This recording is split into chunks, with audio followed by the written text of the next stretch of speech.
నమస్తే అన్న. నమస్తే అన్న. ఎక్కడన్నా మీరు? విరాడిపల్లి. ఏం చేస్తుంటారు? వ్యవసాయం ప్లస్ పొలిటికల్. వ్యవసాయం పొలిటికల్ ఏం నడుస్తుంది ఇటు మరి? పొలిటికల్ బీజేపీ ఉంది. బీజేపీ ఉంది. కాంగ్రెస్ ఉంది అంటారు కదా? కాంగ్రెస్ ఏం లేదు. కాంగ్రెస్ ఏముంది? కాంగ్రెస్లో నీలమ్మధర్ రెడ్డి పటాన్చెరు నుంచి ఇక్కడ ముదిరాజు బలిపరిశం చేసింది తీసుకొచ్చి. ఎందుకంటే అప్పుడు ఎమ్మెల్యే టికెట్ ఇస్తే అయిపో, అప్పుడు ఏదో పటాన్చెరు పట్టుకొని అక్కడ ఉండేటోడు. తీసుకొచ్చి ఇప్పుడు ఎంపీగా నిలబెట్టి ఏదో ముదిరాజు ఇంటి మీద అది ఒకటి అది చేసిండు.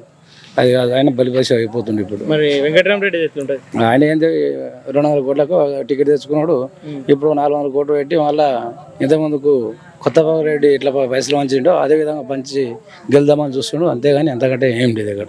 అంటే గెలవడు 90% గెలవాడు. కలెక్టర్ చేసిండు, అందరికి దగ్గర మంచి అంట కదా. ఏం చేసిన కలెక్టర్? మన గజలు పోతే తరిమికుడు కొట్టిరు, డబ్బులు పెట్టి రాలేదా అని. ఇంకేముంది? అయిపోయినా కలెక్టర్ చేస్తే ప్రజల సమస్యలు చూసుకున్నాడు. మొన్న 106 మంది సస్పెండ్ అయ్యిండు.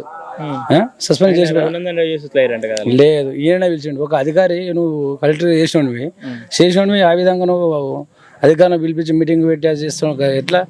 నీకు ప్రజా విలువలు తెలుసు. నువ్వు హోదాలో ఉన్నప్పుడు ఎట్లా ఉండాలి? నువ్వు రాజకీయ గవర్నమెంట్ టీచర్లైన గవర్నమెంట్ వాళ్ళని ఎట్లా నువ్వు సభలకు ఆహ్వానిస్తావు? బీజేపీ 90% ఈసారి బాగానే గెలుస్తుండు. 100% మోడీ గారి నాయకత్వంలో.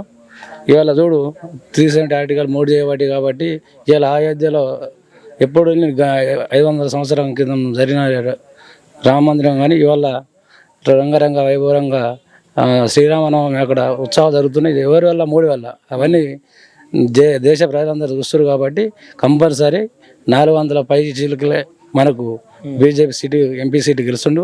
మళ్ళీ మోడీ పిఎం అవుతుండు. Modi PM compulsory. ఇక్కడ రగన్న, అక్కడ మోడీ పక్క. ఓకేనా, థ్యాంక్ యూ, ధన్యవాదాలు.